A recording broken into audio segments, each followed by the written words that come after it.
આકાશવાણી ભુજ રાષ્ટ્રીય સાયબર સુરક્ષા જાગૃતિ માસને અનુલક્ષીને પ્રસ્તુત છે વિશેષ મુલાકાત સાયબર સુરક્ષા જાગૃતિ. Cyber crime police station border range ભુજના પીએસઆઈ સુશ્રી PR જાદવ સાથે જીગર જોબનપુત્રાએ લીધેલી મુલાકાત. જાદવ મેડમ, હવે સૌથી પહેલા તો અમારા શ્રોતાઓને એ જણાવો કે સાયબર ક્રાઇમ એટલે શું? એકદમ બરાબર પૂછ્યું કે લોકોને એ જ નથી ખબર હોતી કે સાયબર ક્રાઇમ એટલે શું. તો સાયબર ક્રાઇમ જ નથી ખબર તો એને રજીસ્ટર કેવી રીતે કરશે અને જાણશે કેવી રીતે કે હું ખરેખર સાયબર ક્રાઇમનો ભોગ બન્યો છું. તો જેમ તમે કીધું ને, સાયબર ક્રાઇમ એક એવો ગુનો છે કે જે કમ્પ્યુટર, મોબાઈલ અથવા તો કોઈ ઇલેક્ટ્રોનિક ડિવાઇસનો યુઝ કરીને ઇન્ટરનેટના માધ્યમ થ્રુ તમારી સાથે કોઈ છેતરપિંડી કરે કે તમારી માહિતી ચોરે કે કોઈ તમને હેરાન કરે કે કોઈ નુકસાન થાય એવું કોઈ કાર્ય કરે, એને આપણે સાયબર ક્રાઇમ કહી શકીએ. જેમ કે ઉદાહરણ તરીકે કોઈ તમારી બેંકની ડિટેલ્સ ચોરી લે કે પછી સોશિયલ મીડિયા પર તમને હેરેસ કરે, તો એ બધા જ ક્રાઇમ છે એ સાયબર ક્રાઇમમાં આવે છે. બરોબર છે. એટલે જે ક્રાઇમની અંદર કોમ્પ્યુટર અથવા તો ઇન્ટરનેટ અથવા તો એવા કોઈ ડિવાઇસનો ઉપયોગ થતો હોય તો એ ક્રાઇમ જે છે એ સાયબર ક્રાઇમ છે. હા, એક્ઝેક્ટલી. ઓકે મેડમ, તો હવે આજના ડિજિટલ યુગમાં સાયબર ક્રાઇમ વધવાનું મુખ્ય કારણ શું છે એ પણ થોડું જણાવો. હા, જેમ તમે કીધું કે કારણ એટલે કોઈ પણ વસ્તુ આવે ને, જ્યારે નવી ટેકનોલોજી, એની સાથે એના ફાયદા ગેરફાયદા બંને આવે. હવે અત્યારે જોઈએ તો આપણે ઇન્ટરનેટનો યુઝ એટલો વધી રહ્યો છે, ઓનલાઈન પેમેન્ટમાં વધારો થઈ રહ્યો છે, લોકો ડિજિટલ સુરક્ષા અંગે જાણતા નથી. એમ ફ્રી વાઈફાઈ છે કે નકલી વેબસાઇટનો યુઝ થવો, પછી ટેકનોલોજી એટલી ઝડપથી વિકસે છે પણ એની સુરક્ષા વિશે જાગૃતિ ઓછી છે. અને માણસની માનસિકતા, સૌથી ઇમ્પોર્ટન્ટ વસ્તુ, કોઈ પણ વ્યક્તિ સાયબર ક્રાઇમનો ભોગ ક્યારે બને છે, એની માનસિકતા. પહેલું તો ડર, બીજું લાલચ અને ત્રીજી આળસ. આ જે માનસિકતા છે એના લીધે લોકો છે એ સાયબર ફ્રોડનો ભોગ બને છે. હવે આપણે સાયબર ક્રાઇમ એટલે શું અને એના વધવાના મુખ્ય કારણો શું છે એ તો જાણ્યા, પણ મેડમ અમારા શ્રોતાઓને ખાસ એ જણાવો કે કોના પર સાયબર ક્રાઇમનો સૌથી વધુ પ્રભાવ પડે છે. એટલે કે આપણે એમ કહીએ કે યુવા પેઢી છે એના ઉપર, કે વ્યવસાય જે કરતા હોય અથવા તો સામાન્ય નાગરિક છે એના ઉપર, કોના પર વધારે પ્રભાવ છે અત્યારે?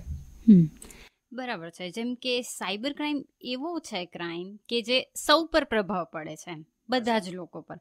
હવે આપણે જોશું કેવી રીતે. જેમ કે યુવા પેઢી પર છે તો ઇન્ટરનેટનો એટલો યુઝ કરે છે, સોશિયલ મીડિયા છે, ઓનલાઈન ગેમિંગ્સ છે, એવી રીતે એમની સાથે છેતરપિંડી થાય છે.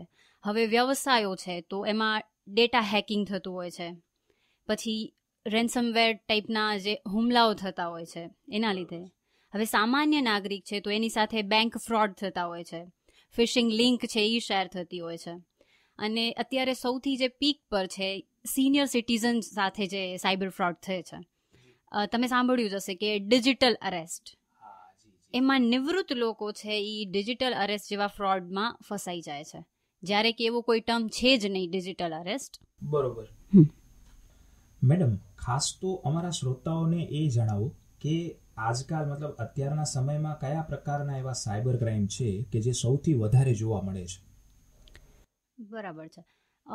જેમ તમે કીધું ને કે સાયબર ક્રાઇમ કયા પ્રકારના છે, તો there are type of cyber crime. ઘણા બધા ટાઈપના સાયબર ક્રાઇમ થાય છે. હવે સાયબર ફ્રોડસ્ટરનું કામ જ એ છે કે લોકો એક વસ્તુથી અવેર થઈ ગયા, જેમ આપણને ખબર છે કે ઓટીપી કોઈ સાથે શેર નથી કરવાનું, તો એ લોકો એટલા અવેર છે કે ચલો આ વસ્તુથી લોકો નહીં અમારો ભોગ બને તો કંઈક નવું લાવીએ. એમનું કામ જ એ છે કે બેઠા એ જ જોવું કે હવે કઈ વસ્તુથી લોકો અમારા સાયબર ક્રાઇમનો શિકાર બનશે. તો રોજ કંઈક ને કંઈક નવી નવી વસ્તુઓ આવતી રહે છે.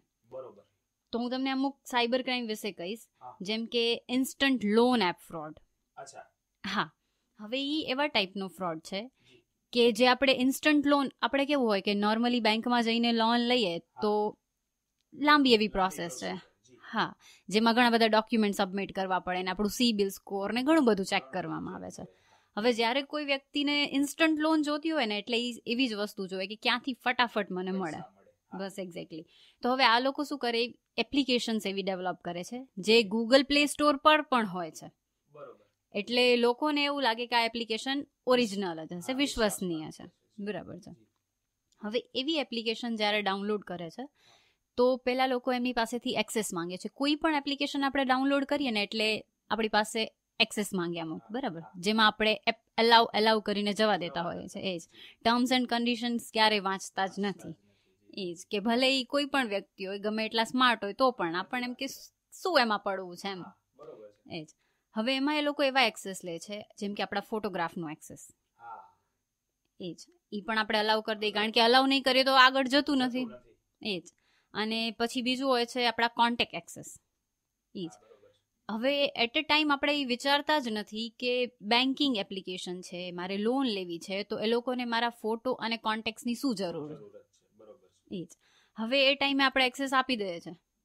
પછી એ લોકો શું કરે, શોર્ટ ટર્મ માટેની લોન હોય, જેમ બેંકમાં કેવું હોય કે 1 વર્ષની, આ લોકો શોર્ટ ટર્મ 15 દિવસ પૂરતું લોન, અને જે ઇન્ટરેસ્ટ રેટ છે એ હાઈ રાખશે, બરાબર. અને આપણને એવી રીતે સમજાવશે કે ભાઈ તમને ઇન્સ્ટન્ટ અમે લોન આપીએ છીએ એટલે અમે શોર્ટ ટર્મ અને હાઈ ઇન્ટરેસ્ટ રેટ પર રાખશો. ઈ જ આપણે એટલે એની વાતોમાં પણ આવી જાય કે બરાબર એટલું ઇઝીલી તો ના જ હોય, એટલે એના ટર્મ્સ એન્ડ કન્ડિશન્સ અલગ હોઈ શકે છે. હવે જ્યારે આપણે એ વ્યાજ ભરવા જઈએ ને એનું ઇન્ટરેસ્ટ, ત્યારે એ લોકો આપણને ટર્મ્સ એન્ડ કન્ડિશન બતાવે કે આ ટાઈમે તમે આ વસ્તુ છે ને મિસ્ટેક કરી છે, એટલો અમાઉન્ટ આ ટાઈમમાં ભરવાનું હતું પણ તમે નથી ભર્યા, ઈ જ તમે ચૂકી ગયા છો, એટલે હવે તમારે રેટ ઓફ ઇન્ટરેસ્ટ વધારે લાગશે. ઈ જ હવે તમે ₹1,00,000 લોન લીધી હોય ને, અને જેના ઇન્સ્ટોલમેન્ટ પેમેન્ટ કરવા જાઓ એટલે લાખથી તો ક્યાંય વધારે તમારે રીપે કરવું પડે છે. ઈ જ હવે કોઈ પણ માણસ લોન લીધી એટલે ઓબ્વિયસ છે કે ફાઇનાન્શિયલી નથી, હા, પ્રોબ્લેમમાં હશે તો જ. તો હવે જ્યારે ઇન્સ્ટોલમેન્ટ આપવા જાય છે ને, ત્યારે એ ટર્મ્સ એન્ડ કન્ડિશનમાં મેં પહેલા કીધું એમ કે એરર બતાવે છે, આ વસ્તુ તમે નથી કરી એટલે વધારે પેમેન્ટ કરવું પડે છે. અને વ્યક્તિ જ્યારે નથી આપી શકતો ને એટલે પછી શું કે હવે હું ભરી શકું એમ નથી, બરાબર. પણ હવે સામેવાળી વ્યક્તિ તો તમને એટલા માટે જ ફસાવ્યું છે કે તમારી સિચ્યુએશન સમજવા રેડી જ નથી, બરાબર. હવે એ માણસ એવું કહી દે કે મારાથી નહીં ભરાય, તમારે જેમ કરવું એમ કરો. એ જેમ આપણે કેવું ઘણી વખત હોય છે કે બેંકમાં લોકો નથી ભરતા લોન એમ.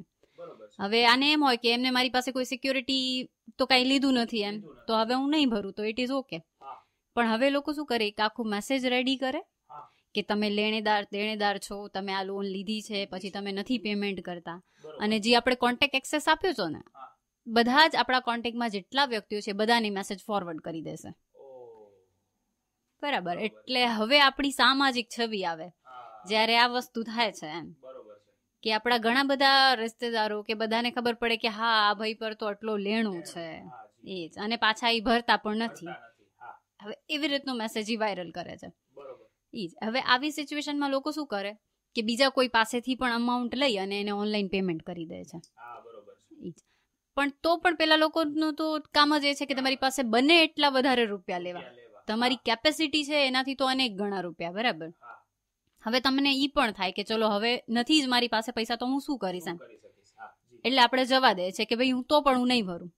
પછી એ લોકો તમારી એવી રીતે કરે છે કે તમે જે ફોટો એક્સેસ આપ્યા છે એના અંદર જે ફોટોગ્રાફ્સ છે એમાં ફિમેલ્સ ના હોય છે, તમારી બેનના કે મમ્મીના કે જે કાંઈ પણ, એ બધા જ ફોટોનું એ મોર્ફિંગ કરી અને તમારા કોન્ટેક્ટને મોકલાવશે.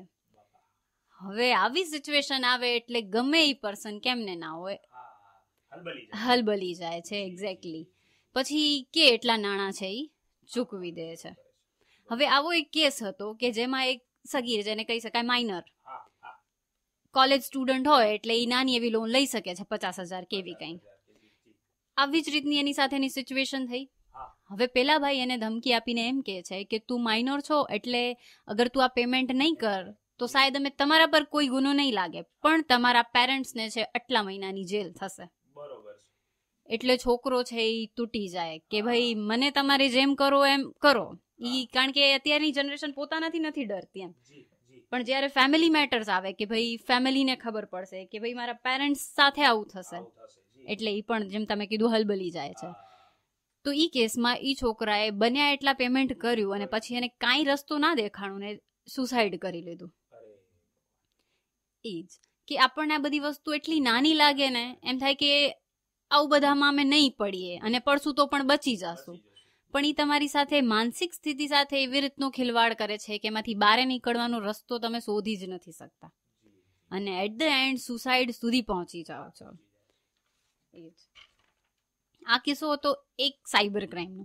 હવે આવા અનેક સાયબર ક્રાઇમ છે કે જેમાં લોકો સુસાઇડ સુધી કે બહુ એવી મોટી અમાઉન્ટ સુધી કે જેને કહેવાય ને આખી જિંદગીની મૂડી જેને કહેવાય એ ગુમાવી દેતા હોય છે. જી મેડમ, આ બધા જે સાયબર ક્રાઇમની તમે વાત કરી રહ્યા છો ને, એમાંથી અત્યારે જે સાયબર ક્રાઇમ વધારે બની રહ્યા છે ને, એ અમારા શ્રોતાઓને વિસ્તારથી તમારા અનુભવના આધારે જણાવો. હા, બરાબર છે. જો તમે કહો છો તો વિસ્તારથી, અને જે અમારી પાસે કેસીસ આવે છે જેને લાઈવ એક્ઝામ્પલ્સ કહી શકીએ એમ, કારણ કે અમારે રોજનું અલગ અલગ ટાઈપના જે ક્રાઇમ આવે છે એ જ તમને ડિટેલમાં હું સમજાવીશ. બરાબર. તો પેલું છે એમાં ન્યૂડ વિડીયો કોલિંગ ફ્રોડ. હવે અત્યારે બધા જ લોકો ઇન્ટરનેટ, સોશિયલ મીડિયા, મોબાઈલ ફોનનો એટલો યુઝ કરે છે ને કે આપણે જાણીએ છીએ કે 5 મિનિટ પણ ફોનથી દૂર નથી રહી શકતા. હવે વિડીયો કોલિંગ માટે આપણે આપણા ઘરવાળાઓને છે કે ફેમિલી મેમ્બર સાથે વિડીયો કોલિંગ કરતા હોય છે. હવે એ વસ્તુમાં જ્યારે ક્યારેક કોઈ તમને અનનોન પર્સનનો વિડીયો કોલ આવે ને, તો આપણે શું જોઈ લઈએ, એક વખત ચેક કરી લઈએ. જે આપણી ક્યુરિયોસિટી હોય ને, કોઈ પણ કેમ અનનોન માણસનો મેસેજ આવે એટલે આપણે પૂછીએ હુ આર યુ એમ. ભલે આપણને ખબર છે કે કામનો છે કે નથી, પણ એક ક્યુરિયોસિટી. એવી જ રીતે લોકો છે એ વિડીયો કોલ રિસીવ કરી લે છે, કોઈ પણ પર્સનનો આવ્યો હોય. હવે જ્યારે તમે વિડીયો કોલ રિસીવ કરો ને, એટલે સામેની સાઈડ એક સ્ક્રીન હોય છે, એ ચાલતું હોય છે, સ્ક્રીન રેકોર્ડિંગ. કોઈ ઓરિજિનલ પર્સન હોતો નથી, બરાબર. કોઈ પણ એક ન્યૂડ વિડીયો છે એ ચાલતો હોય છે. હવે ઘણા લોકો એવા છે કે ભલે એને થોડી વખત જોવે, કારણ કે કોઈ પણ વસ્તુ છે તો આપણને સમજતા ટાઈમ લાગે. ઈ જ. હવે તમે એને 1 મિનિટ 2 મિનિટ જોઈ લીધું એટલે સામેવાળો વ્યક્તિ શું કરશે, એનું સ્ક્રીનશોટ લઈ લેશે. બરાબર. હવે એમાં થઈ ગયો તમારો ફોટો કેપ્ચર. તમે આ વિડીયો જોવો છો, એ વસ્તુ તો એમ જ થઈ ગઈ જેમાં એને કોઈ પણ એડવાન્સ ટેકનોલોજીનો યુઝ કરવાની જરૂર નથી. હવે એવી રીતનો તમારો ફોટો છે એ વાયરલ કરશે. હવે માણસ, આપણને કેવું છે, આપણી સામાજિક છબી સૌથી ઇમ્પોર્ટન્ટ, કે મારા ફ્રેન્ડ્સને, મારા ફેમિલીને અગર ખબર પડી એ જ કે મેં આવું કંઈ જોયું, એ જ. એટલે હવે લોકો પોતાને જ વિક્ટિમ સમજવા માંડે છે એમ, કે ભૂલ મારી જ છે. સૌથી વધારે મોટી આમ એક ડર મેં કીધું ને, કે આપણને એવું લાગવા લાગે કે વાંક મારો છે, બસ એ જ. હવે એનો ફાયદો ઉઠાવે છે સાયબર ફ્રોડસ્ટર, અને એ તમને ધમકી આપશે. પછી એના લીધે તમે ગમે એટલા અમાઉન્ટ છે એને આપી દેશો કે ભાઈ તું આ વસ્તુ છે એ વાયરલ ના કરજે. અને ઘણી વખત એવું થાય કે તમે વિડીયો કોલ રિસીવ કર્યો એટલે તમારો ફોટોગ્રાફ કેપ્ચર થઈ જાય. હવે ઈ ફોટોનો યુઝ કરીને, એઆઈ ટૂલનો યુઝ કરીને તમારો જ ન્યૂડ વિડીયો એ લોકો રેકોર્ડિંગ કરશે, અને એટ અ ટાઈમ તમને એવી ધમકી આપશે કે જો તમે, હવે આ વિડીયો કોલમાં આપણે એને કોન્ટેક્ટ શેર નહોતા કર્યા, બરાબર, તો એ આપણા બીજા કોઈને શેર નહીં કરે, પણ આપણને શું ધમકી આપશે કે આ વિડીયો છે એ હું ઇન્ટરનેટ પર વાયરલ કરી દઈ. એ જ. હવે કોઈ સતર્ક વ્યક્તિ હોય તો એની વાતમાં નથી આવતો, અને નોર્મલી એને કે ભાઈ તારે કરવું એમ કર, ઇટ્સ ઓકે, હું કાંઈ નથી આપવાનું તને અમાઉન્ટ. તો એ લોકો શું કરે, વિડીયો યુટ્યુબ કે કોઈ એવા ઓનલાઈન પ્લેટફોર્મ છે ત્યાં પર 50% મેં અપલોડ કરી દીધું છે, બાકીનું 50 બાકી છે. હવે તું અમાઉન્ટ પે કરીશ તો આ રૂકશે, બરાબર. એટલે કોઈ પણ માણસ છે એની વાતોમાં આવી જાય કે જો આ વસ્તુ વાયરલ થઈ તો, અને આપણી એક માનસિકતા એવી છે ને, કોઈ સાથે પણ કંઈ પણ થાય ને એટલે આપણને એમ લાગે કે કંઈક તો એને કર્યો. એક્ઝેક્ટલી. હવે જે આપણું આજુબાજુનું જે સમાજ છે ને, એની જ મનોસ્થિતિ આવા ટાઈપની છે, એટલે માણસો બીવે છે એ હકીકત છે. એટલે એ લોકો એ ટાઈમે એને અમાઉન્ટ છે એ પે કરી દે છે. અને આ કેસીસમાં આપણને એમ લાગે કે નાના લોકો છે કે ઓછા ભણેલા લોકો છે એવા આવતા હશે, પણ એવું નથી. અમારી પાસે જે કેસીસ છે, સીએ, બેંક મેનેજર્સ, એવા હાઈલી એજ્યુકેટેડ લોકો, અને જેની સામાજિક છબી પણ એટલી હાઈ પર છે એમ, કે એક વસ્તુ પણ એના વિશે ખરાબ હોય ને તો આખો સમાજ એમ ક્રિટિસાઇઝ કરશે કે ભાઈ આ પર્સન આવો જ હશે. ઈ વસ્તુ માણસને એટલો હરાવી દે છે કે એવા કેસીસમાં લોકોએ 1 કરોડ સુધીના ટ્રાન્ઝેક્શન્સ કરેલા છે. આપણને વિચાર જ ના આવે ઈજ કે આટલું પેમેન્ટ એમ, પણ તમારી માનસિક સ્થિતિ સાથે એવો ખિલવાડ કરે છે કે જે કંઈ પણ અમાઉન્ટ હોય છે તમે એને આપવા રેડી થઈ જાઓ. એટલે આવા કેસીસમાં બચવા માટે છે ને બહુ મોટો કોઈ રોકેટ સાયન્સ નથી. જેમ કે બીજા બધા કેસમાં આપણને કેવું થાય કે ભાઈ કેવી રીતે બચવું એમ, પણ આ એક ઇન્સ્ટન્ટ વસ્તુ છે કે જે તમને એક વખત ક્લિક થઈ જશે તો તમે એનામાંથી બહાર નીકળી જશો. એ જ આવી રીતનો કોઈ કોલ આવે તમને તો પેલી વસ્તુ કે અનનોન વ્યક્તિનો વિડીયો કોલ રિસીવ જ નહીં કરવાનો. નોર્મલ વસ્તુ છે કે વિડીયો કોલ શું કામે રિસીવ કરીએ આપણે, બરાબર? હા, એ જ નોર્મલ કોલ હોય તો હજી તમે ઉપાડો, દેટ ઇઝ ઓકે. પણ હવે બીજી વસ્તુ કે ક્યારે તમે કોઈ એવી સિચ્યુએશનમાં છો કે તમને લાગે કે ભાઈ જાણીતી વ્યક્તિ હોઈ શકે છે અને તમારે ઉપાડવાની જરૂરત પડી, તો બધા આપણા મોબાઈલ ફોનનો કેમેરા છે એ હાઈડ કરી દેવાનું છે, એના પર થંબ, યસ, એટલે તમારો ફોટોગ્રાફ છે એ પેલા લોકો કેપ્ચર ના કરી શકે. બસ આટલી નાની એવી વસ્તુથી તમે આટલા મોટા ફાઇનાન્શિયલ ફ્રોડથી બચી શકો છો.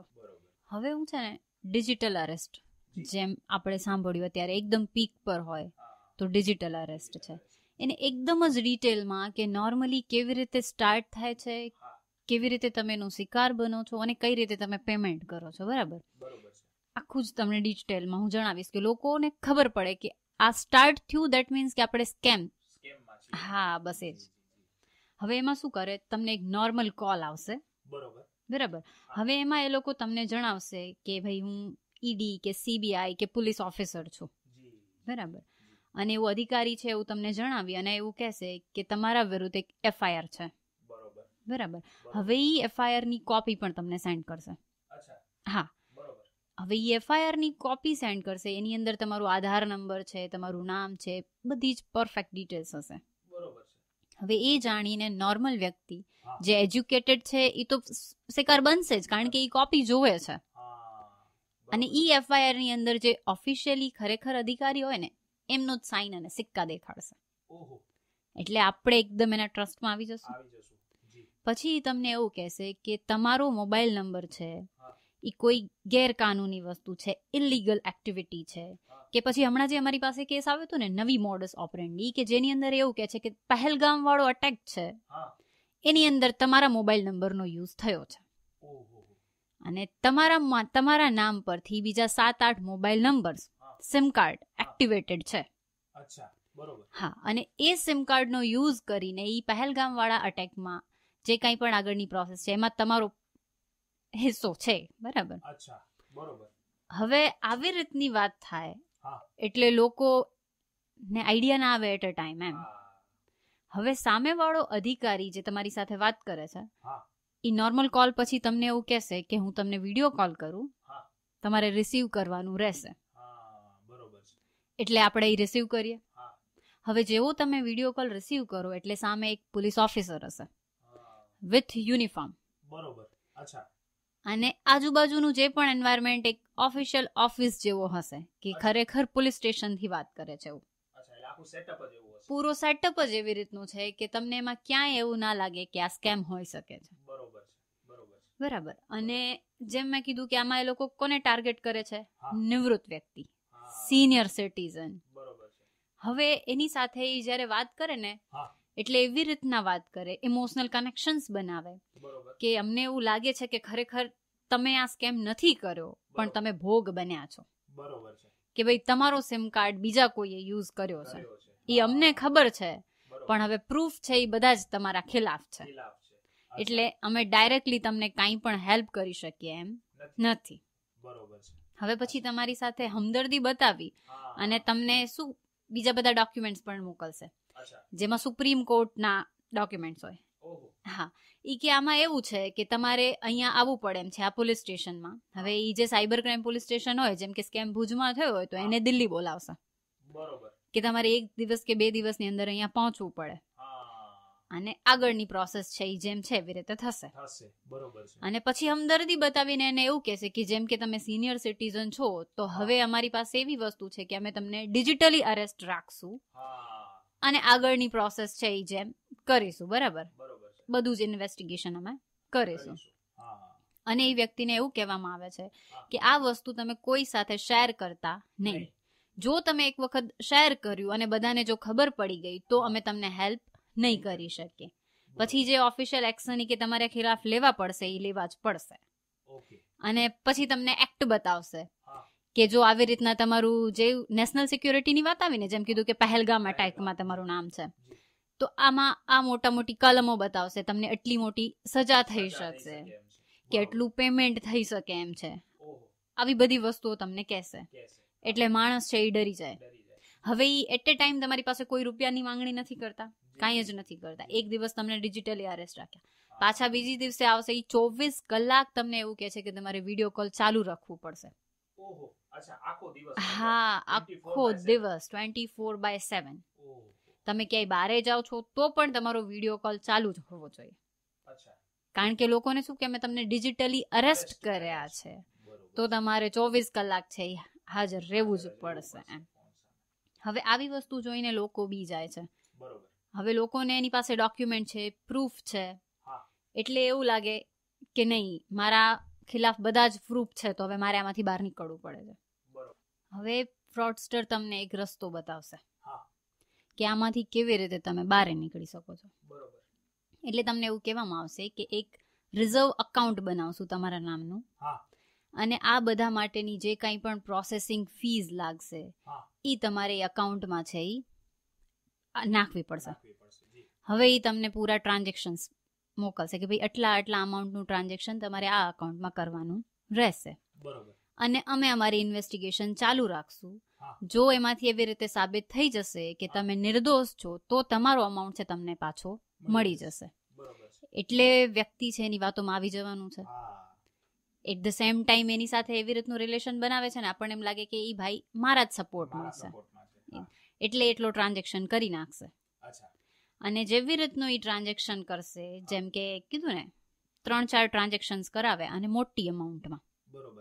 અને અમુક લોકો પાસે એવું હોય કે એને એમની બેંક ડિટેલ્સ ખબર હોય કે ભાઈ આમની FD છે, તો એ એમને એવું પણ કહેશે કે તમારી પાસે આ નથી ને રૂપિયા, તો તમે તમારી FD તોડાઈ આવો. અને આ ડિજિટલ સ્કેમ કીધું ને, 1 દિવસ માટે નથી, તમને 2 દિવસ, 4 દિવસ, 5 દિવસ, જ્યાં સુધી તમે મનીનું બધું અરેન્જમેન્ટ નથી કરી શકતા ત્યાં સુધીનો તમને ટાઈમ પણ આપશે.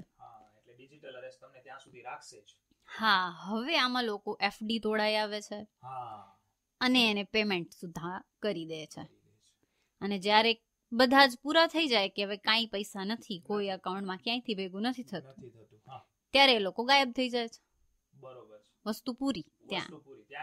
હા, ત્યાંની ત્યાં ખતમ. હવે શું કોન્ટેક્ટ કરવો, કોને કહેવો, લોકોને કાંઈ જ સમજાતું નથી.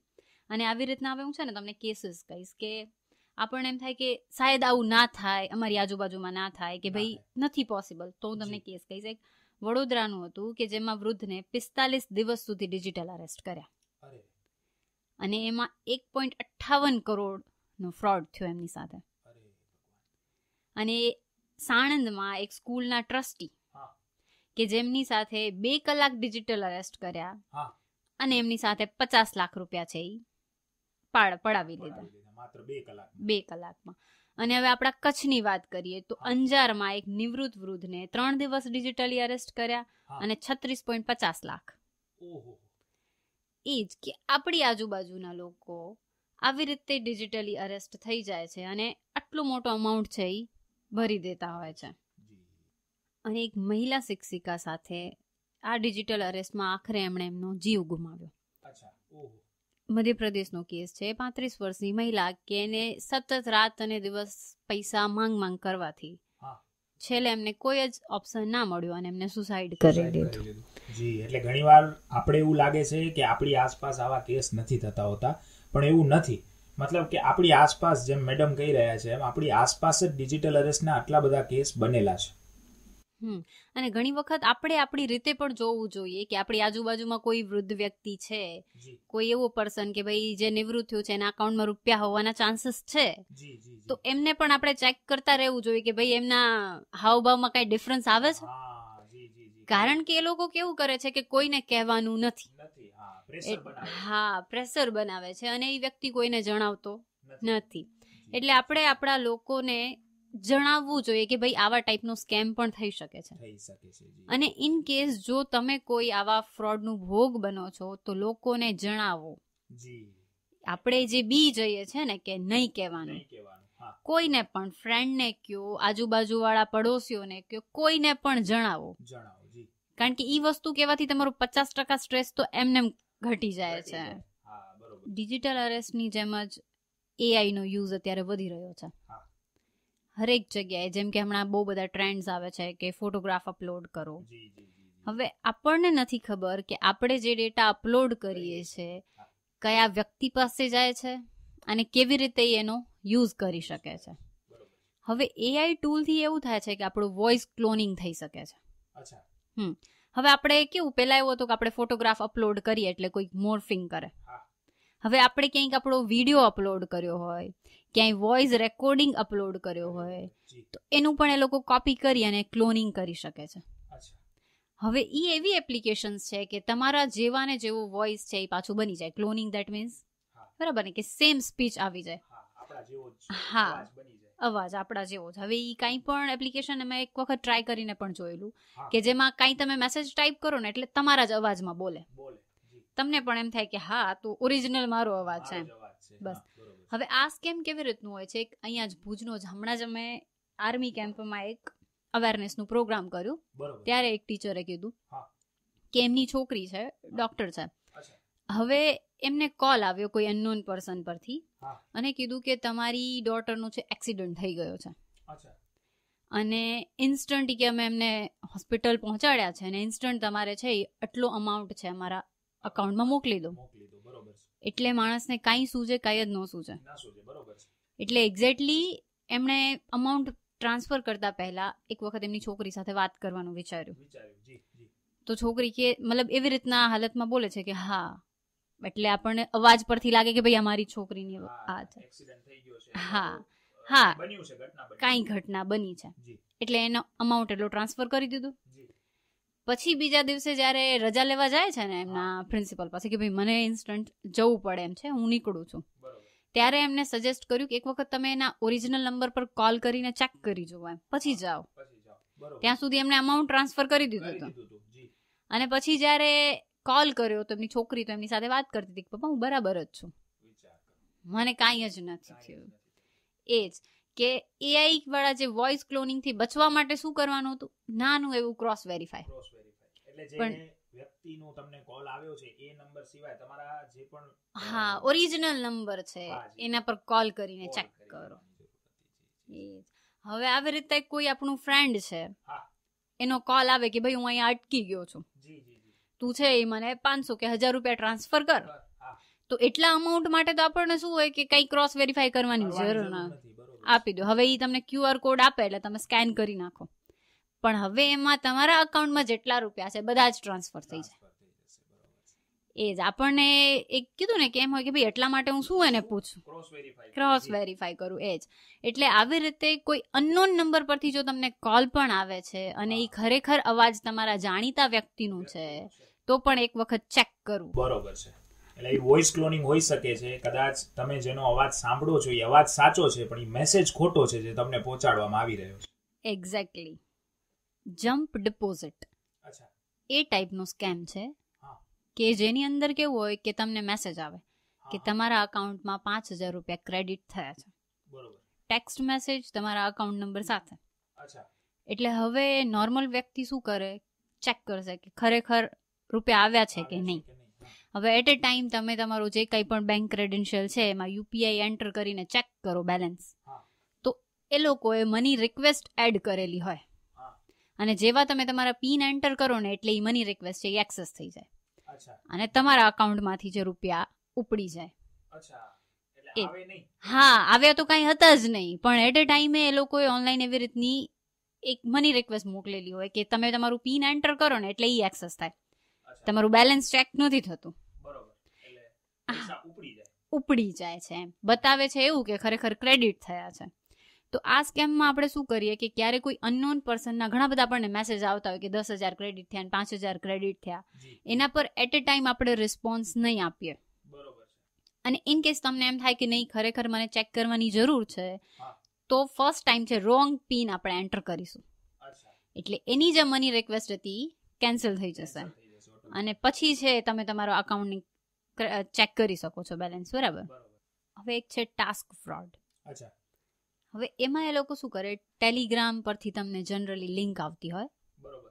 અત્યારે કેવું અનએમ્પ્લોયમેન્ટ એટલું વધી ગયું છે ને એટલે એ લોકો એમ્પ્લોયમેન્ટ માટે તમને નાના નાના ટાસ્ક આપે બરોબર કે ઘરે બેઠા છે તમે સાઈડ બિઝનેસ કરી શકો છો, કે સાઈડમાં ફ્રી ટાઈમમાં તમે આવી રીતે મની છે એ કમાઈ શકો છો. એ લિંક આપે અને તમને એવું કે નોર્મલ ટાસ્ક આપેલો કે કોઈ પણ પેજ છે એને જઈને લાઈક કરો, જેમ કે ફેસબુક છે કે કોઈ પણ સોશિયલ મીડિયા પર. હવે ઈ ટાસ્ક તમે કમ્પ્લીટ કરો એટલે તમારા અકાઉન્ટમાં છે 100 રૂપીસ ટ્રાન્સફર કરશે. તમારું જે ઓરિજિનલ અકાઉન્ટ છે એમાં 100 રૂપિયા આવશે પણ ખરા, એને તમે વિડ્રો બી કરી શકો, પાર્ટી પણ કરી શકો. પછી નેક્સ્ટ ટાસ્ક તમને શું આપશે કે કોઈ પણ વેબસાઇટ પર છે એક કમેન્ટ કરો કે વેબસાઇટ સારી છે કે વોટ એવર, એમ પોઝિટિવ કમેન્ટ કરો, બરાબર. અને તમને કહેશે કેવું કે ભાઈ આ સ્પોન્સર માટે છે કે આવી રીતે કરો તો અમને ફાયદો થાય, લોકો જાણે, એટલે એકદમ ઓફિશિયલ લાગે. એનો અમાઉન્ટ છે એ પણ તમારા અકાઉન્ટમાં આવી જશે. એટલે એવી રીતે તમને 400 કે 500 રૂપિયા છે એ મળી જાય. એટલે એક ટ્રસ્ટ બિલ્ડ થઈ ગયું કે ભાઈ આ વસ્તુ છે એ રાઈટ જ છે, રૂપિયા આપણા અકાઉન્ટમાં આવે જ છે. હવે આ સ્કેમમાં નાના જે કહેવાય ને કોલેજ સ્ટુડન્ટ્સથી માંડીને મોટા લોકો સુધી પણ આવતા હોય છે. હવે આવી રીતનું થાય એટલે એકદમ ટ્રસ્ટ બિલ્ડ થઈ ગયું. પછી શું કે હવે આ મોટા ટાસ્ક જો તમારે કરવા હોય તો અમુક પ્રોસેસિંગ ફી છે એ તમારે આપવી પડે. એટલે આપણને વધારે જેન્યુન લાગે કે ભાઈ ફ્રીમાં એ લોકો કંઈ નથી આપતા, પ્રોસેસિંગ ચાર્જ ને બધું જ લે છે. પછી અમુક વખતે તમારી ડિટેલ્સ પણ માંગે, જેમ કે આધાર કાર્ડ છે કે આ કે તે. એટલે આપણને એકદમ ટ્રસ્ટ બિલ્ડ થઈ જાય કે હા સાચું જ છે. પછી એવી રીતના તમારી પાસે ટાસ્ક કરાવશે, ઘણા બધા મોટા ટાસ્ક હોય એમ. અને પછી જેવી રીતે અમાઉન્ટ વધતું જાય ને એટલે એ કે હવે જો તમારે અમારા ટાસ્ક કરવાના હોય તો એના માટે અમારી એક એપ્લિકેશન છે, એક્ઝેક્ટલી જેવી આપણું ગૂગલ પે છે એવી જ રીતનું વોલેટ. હવે એ પણ આપણને ખબર છે કે ભાઈ વોલેટ હોય છે ઓફિશિયલ, જેમ કે એમેઝોન વોલેટ હોય છે, બીજા ઘણા બધા વોલેટ હોય, એટલે એ પણ આપણે ટ્રસ્ટ કરી લેશું. અને એનું વોલેટ એવી જ રીતનું હોય જેમ નોર્મલ વોલેટ હોય, જેની અંદર ક્રેડિટના મેસેજ આવે, વિડ્રો ના આવે, અમુક વસ્તુ રિચાર્જ કરી શકાય, એવી રીતનું પ્રોપર વોલેટ. હવે એના પર જેવા જેવા તમે ટાસ્ક કરતા જાઓ એવું એવું અમાઉન્ટ છે એ એડ થતું જાય. એટલે તમને તમારું બેંક બેલેન્સ છે એ 4,000 5,000 એવી રીતના બતાવે. હવે એમાં વચ્ચે વચ્ચે એ લોકો નાની એવી સ્કીમ રાખતા જાય, જેમ કીધું ને કે પ્રોસેસિંગ ફી છે તો તમારે એટલો અમાઉન્ટ છે એ ભરવું પડે. એવી રીતના આપણે અમાઉન્ટ છે એ ભરતા જઈએ. એમાં તમે જેટલો મોટો ટાસ્ક, જેમ કે ₹1,00,000 ટાસ્ક કર્યો તો આપણને ખબર પડે કે 15-20 હજાર છે મારે ક્રેડિટ કરવા પડશે, એટલે આપણે એ પણ કરી દઈએ છીએ. હવે જેવું તમે વિડ્રો કરવા જાઓ ને તો વિડ્રો માટે પણ એમાં અલગ અલગ એક સ્કીમ આપેલી હોય કે ભાઈ તમારે 5,000 વિડ્રો કરવા છે તો એની જગ્યાએ તમે 5,000 ક્રેડિટ કરશો ને તો 15,000 વિડ્રો કરી શકશો, એવી રીતની સ્કીમ. એટલે આપણને એમ કે હા ભાઈ હા 50% પ્રોફિટ મળે છે તો કેવી રીતે શું કામ ના કરીએ, એટલે લોકો ક્રેડિટ કરે. અને પછી હવે જયારે વિડ્રો કરવા જાઓ એટલે તમને કોઈ ટેકનિકલ ઇસ્યુ બતાવે કે આ ટાઈમે છે આવી રીતનું ટેકનિકલ ઇસ્યુ છે તો તમે થોડા ટાઈમ પછી કરજો. અને ત્યાં સુધી આપણા ટાસ્ક તો ચાલે જ છે, જેમાં આપણે અમાઉન્ટ એડ કરતા જ રહીએ છીએ પ્રોસેસિંગ ફીના નામ પર. હવે આ સ્કેમમાં લોકો લાખો સુધીનો અમાઉન્ટ છે પે કરી દે છે. આપણને એમ લાગે કે એટલું તો કેમ કરીએ એમ, પણ મારા જ આજુબાજુના કેસીસ મેં જોયા છે 15-20 હજાર રૂપિયા તો ભરી જ નાખ્યા હોય ઓછામાં ઓછા.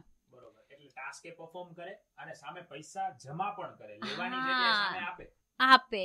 અને કેવું એક આપણી મેન્ટાલિટી હોય ને કે આપણા વોલેટમાં ઉપર અમાઉન્ટ બતાવતા જ હોય કે લાખ થયું 2 લાખ થયું, એટલે આપણને ઈ જ ધ્યાને હોય આપણે કેટલા અમાઉન્ટ આપી છે ઈ આપણે જોતા જ નથી. અને પ્રોસેસિંગ ફીના નામ પરથી અમાઉન્ટ લઈ લે છે. અને જેવું તમે કોઈ રૂપિયા વિડ્રો કરવા જાઓ એટલે કંઈક સ્કીમ આવે, ટેકનિકલ ઇશ્યુ કે વોટ એવર, અને વિડ્રો થતા જ નથી. કોઈ પણ રીતે એ લોકો બતાવીને તમને વિડ્રો નથી કરવા આપતા અને ઉલટાનું ક્રેડિટ કરાવી લે છે. અને પછી જ્યારે તમને ખબર પડે ત્યારે તો તમે ઓલરેડી એટલો સ્કેમ તમારી સાથે થઈ ગયો હોય. એ જ એટલે આવી રીતની જે કોઈ પણ એપ્લિકેશન છે, થર્ડ પાર્ટી એપ્લિકેશન તમારી પાસે ડાઉનલોડ કરાવે છે એની વાતોમાં નહીં આવીએ. અને ટેલિગ્રામ પરથી આવેલી કોઈ પણ લિંક છે એ વિશ્વસનીય હોતી જ નથી.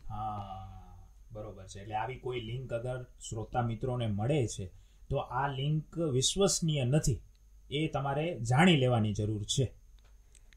અત્યારે જેમ દિવાળીના તહેવારો ચાલે છે તો આપણે બધાને ઓનલાઈન વિશિસ પણ આવતી હોય છે, વોટ્સઅપ છે કે એના બધા દ્વારા. હવે આવામાં પણ એ લોકો શું કરે છે, એક મેસેજ .apk કરીને ફાઇલ જેની અંદર તમને દિવાળીની વિશ માટે એક ઇન્વિટેશન કાર્ડ હોઈ શકે કે પછી તમને વિશ કરવા માટેની કોઈ એપ્લિકેશન, બરાબર? હવે આવી રીતની જ્યારે વિશેષ આવતી હોય ને ત્યારે આપણે શું ડાઉનલોડ કરીને ચેક કરી લઈએ.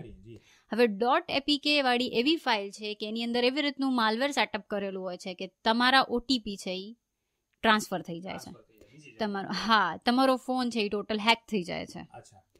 હવે એવી રીતે તમારા અકાઉન્ટમાંથી જેટલો પણ અમાઉન્ટ છે એ બધું જ ઉડી જાય છે. અને આમાં તમે કર્યું શું? કાંઈ જ નહીં, ખાલી એક .apk વાળી ફાઇલ છે એ ડાઉનલોડ કરી. એટલે આ સમયમાં જ્યારે પણ તમને કોઈના પરથી મેસેજ આવે છે, ભલે એ નોન પર્સન પણ હોય, આપણને એમ થાય કે ભાઈ મારા રિલેટિવ્સ છે તો એ મને સ્કેમમાં ના એડ કરતા હોય, એટલે આપણે એના પર વિશ્વાસ રાખી લઈએ. પણ આ કેવી રીતની એપ્લિકેશન છે કે તમે જેવી ડાઉનલોડ કરીને એટલે તમારા મોબાઈલમાંથી તમારા કોન્ટેક્ટમાં જેટલા પણ લોકો છે ને એ બધાને ઓટોમેટિક શેર થઈ જાય છે. હા, એમનો એવો ઇન્ટેન્શન નથી, પણ છતાં પણ આપણે એનો ભોગ બની જાય છે. એટલે દિવાળી માટે લોકોને સ્પેશિયલી હું કહીશ કે .apk ટાઈપની ફાઇલ જો તમને કોઈ ટ્રાન્સફર કરે છે તો એને ડાઉનલોડ કરવાની નથી. અને અત્યારે જે સ્કેમ સૌથી વધારે પીક પર હશે, કારણ કે કેવું ઓફર્સ, દિવાળી ઓફરના નામ પર તમને અલગ અલગ લિંક ટ્રાન્સફર કરતા હોય છે અને એના પર આપણે આપણી બધી ડિટેલ એડ કરી દેતા હોય છે.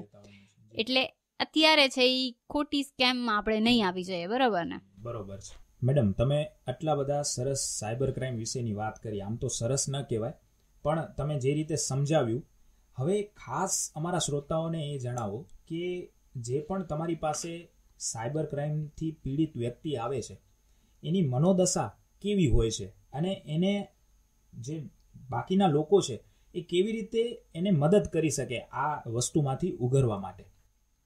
એકદમ સારો ક્વેશ્ચન છે કે જો જે લોકો અમારી પાસે આવે છે ને બધા જ એજ ગ્રુપના હોય છે, નાનાથી માંડીને વૃદ્ધ વ્યક્તિ સુધી.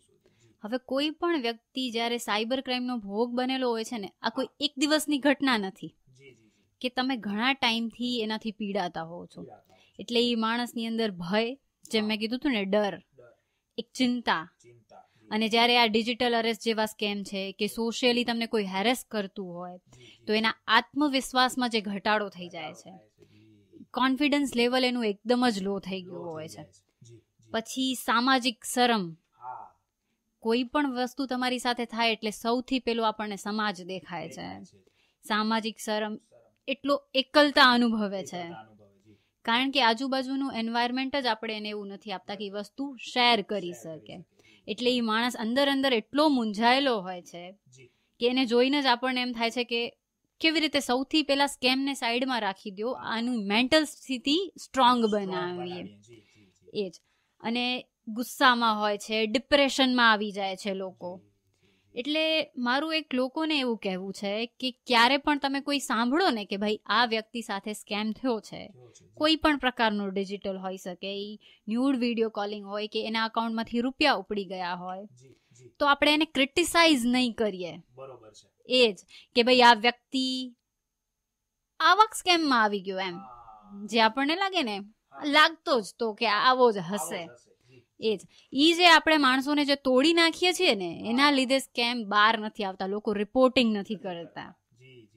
ક્યારે કોઈ પણ, હવે જેમ કે અગર અમે એવું બિહેવ કરીએ કે તમારો જ કંઈક વાંક હશે એટલે જ તમે ફસાણા, તો બીજી વખત પર્સન આવવાનો જ નથી ને પોલીસ સ્ટેશન.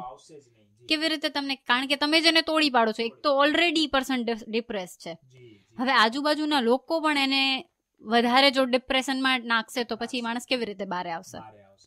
એટલે આ તો હું બધી જ જનતાને કે જે ભલે સાયબર ક્રાઇમનો ભોગ બને છે કે નથી બનતો, પણ જો કોઈ વ્યક્તિ તમને આજુબાજુ મળે ને તો એનું સપોર્ટ કરો, ના કે એને ક્રિટિસાઇઝ કરો. કારણ કે બહાર નીકાળવાની કોશિશ કરીએ આપણે, એને આપણું જજમેન્ટ આપવાની જરૂર નથી. આપણે એને સપોર્ટ આપીશું તો કદાચ એ ખુલીને વાત કરી શકશે ને એનો જે પ્રશ્ન છે એ જણાવી શકશે. હા, એ જ કે આવા કેસીસમાં ક્યારેક કોઈક લેડીઝ આવી જતી હોય ને તો એને ખરેખર કાઉન્સેલિંગની જરૂર પડે છે. એમ આપણને એમ લાગે કે ભાઈ કાઉન્સેલિંગ કે સાયકાટ્રિસ્ટને બતાવવું એક ગાંડા વ્યક્તિ માટે છે, પણ એવું નથી. કે આ એટલા હદે એને માનસિક સ્થિતિ ખરાબ કરી નાખે છે ને કે એને ખરેખર એક સારા કાઉન્સેલરની જરૂર હોય છે. તો આપણે એનો પણ એને સંપર્ક કરાવીશું. હવે જ્યારે આવો કોઈ વ્યક્તિ તમારી ઓળખાણમાં અને તમને જણાવે છે કે ભાઈ હું આવા સ્કેમનો શિકાર બન્યો છું, ત્યારે એઝ અ જાગૃત નાગરિક તમારે એને સપોર્ટ કરવો જોઈએ કે આ વસ્તુ રિપોર્ટ કરવા જેવી છે. અને જો તને એમ લાગતું હોય કે તું નથી કરી શકતો તો હું તારી સાથે આવું છું. જો કોઈ પર્સન આવી રીતનો સપોર્ટ કરવા વાળો મળે ને, અગર તમે કોઈ આવા એક પર્સનને પણ સપોર્ટ કરો તો એ ખરેખર આખા સમાજ માટે બહુ સારી વસ્તુ છે. કારણ કે લોકો બીક, શરમ કે ભાઈ પોલીસ સ્ટેશન જાશું તો ધક્કા થશે, લોકોને ખબર પડશે. સૌથી વધારે હોય ને કોઈ પણ આવા ટાઈપના ફ્રોડ, લોકોને એ જ થાય કે બધાને ખબર પડશે તો અમારે FIR નથી કરાવી. તો પોલીસ સ્ટેશનમાં અગર તમારી પાસે આવો કોઈ કેસ છે તો અમે લોકો છે ને એની આઈડેન્ટિટી છુપાવીને પણ રાખીએ છીએ કે નહીં, જગ જાહેર નહીં કરીએ પણ તમે રિપોર્ટ કરો. હવે કોઈ પણ સાયબર ફ્રોડનો શિકાર તમે બનો છો તો તમે એને ઓનલાઈન રિપોર્ટિંગ પણ કરી શકો છો. સૌથી ઇઝી વે કે 1930 પર તમે કોલ કરો. કોઈ પણ ફાઇનાન્શિયલ ફ્રોડ તમારી સાથે થયો છે, જેમ કે તમારા અકાઉન્ટમાંથી રૂપિયા ઉપડી ગયા છે, તો તમે ઇન્સ્ટન્ટ 1930 પર કોલ કરી દેશો. હવે સેન્ટ્રલ લેવલ પર નંબર ચાલે છે કે જેના પરથી ગાંધીનગરની હેડ ઓફિસથી ઇન્સ્ટન્ટ તમારો જે કંઈ પણ અમાઉન્ટ છે એને ફ્રીઝ કરી દેવામાં આવે છે. એટલે તમારા નાણાં છે એ જે તે બેંકમાં અટકી જશે. તો એને મળવાની સંભાવના છે એ વધી જાય છે. બરાબર. હવે ફાઇનાન્શિયલ ફ્રોડ માટે મેં તમને કીધું કે તમે પોલીસ સ્ટેશન આવો એના પહેલા જ 1930 પર કોલ કરી દેશો અને પછી તમે છે એ નજીકના સાયબર ક્રાઇમ પોલીસ સ્ટેશનનો સંપર્ક કરી અને ત્યાં એને અરજી આપી શકો છો કે અમારી સાથે આવો સ્કેમ થયેલો છે. બરાબર. હવે સોશિયલ મીડિયાના અમુક ફ્રોડ્સ છે કે જેમાં છોકરીઓ સાથેના કોઈ ફ્રોડ હોય કે જેન્ટ સાથે પણ, એમ કે જે વસ્તુ આપણે ડાયરેક્ટલી પોલીસ સ્ટેશન રિપોર્ટ નથી કરી શકતા. તો સરકારે બહુ સારી વસ્તુ રાખી છે કે તમે ઓનલાઈન એને રિપોર્ટ કરી શકો છો. જે વેબસાઇટ છે www.cybercrime.gov.in, એના પર હરેક પ્રકારના સાયબર ફ્રોડ છે એની તમે ફરિયાદ નોંધાવી શકો છો. હવે ખાસ કરીને જ્યારે કોઈ વુમન કે ચાઇલ્ડ સાથે આ પ્રકારનો ક્રાઇમ થાય છે તો એ લોકો આ પોર્ટલ પર રિપોર્ટ એવી રીતે પણ કરી શકે છે કે એની આઈડેન્ટિટી રિવીલ ના થાય. કોઈ પણ કેસ હોય કે કોઈ તમને હેરેસ કરતો હોય કે કોઈ રેપ કેસ સુધીનું છે તો એ પણ તમે આના પર કમ્પ્લેન નોંધાવી શકો છો, જ્યાં તમે તમારી આઈડેન્ટિટી છતી ના કરો. એટલે રિપોર્ટ કરી શકો છો પણ તમારી આઈડેન્ટિટી જે તમને ડર છે કે સમાજમાં મારું કેવું લાગશે, મારી છવિનું શું થશે, એ ત્યાં રિવીલ નહીં થાય. આગળ જે પ્રકારના ગંભીર ગુનાઓ આપણે જોયા સાયબર ક્રાઇમના કે જેમાં લોકો સુસાઇડ સુધી કરી શકે છે, હવે આ બધા ગુનામાંથી બહાર નીકળવા માટે કોઈ રોકેટ સાયન્સ નથી. સરળ એવા પગલાં લઈ શકો છો જેને તમે રિપોર્ટ કરી શકો છો. અને તમારી આજુબાજુના વ્યક્તિ જે આનો ભોગ બને છે એને તમે માનસિક રીતે સપોર્ટ આપી શકો છો કે ભાઈ આ વસ્તુ રિપોર્ટ કરી શકાય છે. બરોબર છે. એટલે જેથી કરીને એક સમાજની અંદર પણ એવું બને કે જે ભોગ આપણે બન્યા છીએ એ કદાચ ક્રાઇમનો ભોગ બીજા ન બને અને જાગૃતિ ફેલાય. હા, એ જ. મેડમ, આપનો ખૂબ ખૂબ આભાર. આ એક બહુ જ મહત્વની વાત તમે આજે અમારા શ્રોતા મિત્રો સાથે શેર કરી છે અને ખૂબ જ મહત્વના મુદ્દાઓ કહી શકાય એ આપણે રસપ્રદ રીતે રજૂ કર્યા છે. આપણે અવારનવાર આકાશવાણીના ભુજ કેન્દ્ર પરથી સાયબર ક્રાઇમ વિષયની વાત લેતા હોઈએ છીએ. આપણા કચ્છી કાર્યક્રમ હલો કર્યો ઘાલની અંદર પણ અવારનવાર અલગ અલગ સાયબર ક્રાઇમ વિષયની વાત આપણે કરતા હોઈએ છીએ, જેનો ઉદ્દેશ્ય સાયબર ક્રાઇમ અંગેની જાગૃતિ ફેલાવવાનો છે અને સાયબર ક્રાઇમથી કેવી રીતે બચી શકાય અને કદાચ આપણે એનો ભોગ બન્યા છીએ તો એને કેવી રીતે રિપોર્ટ કરી શકાય એ જ હોય છે. હમણાં જ આપ સાંભળી રહ્યા હતા રાષ્ટ્રીય સાયબર સુરક્ષા જાગૃતિ માસને અનુલક્ષીને વિશેષ મુલાકાત સાયબર સુરક્ષા જાગૃતિ. Cyber crime police station border range ભુજના PSI સુશ્રી PR જાદવ સાથે જીગર જુબનપુત્રાએ લીધેલી મુલાકાત પ્રસારણ આકાશવાણીના ભુજ કેન્દ્ર પરથી કરવામાં આવ્યું.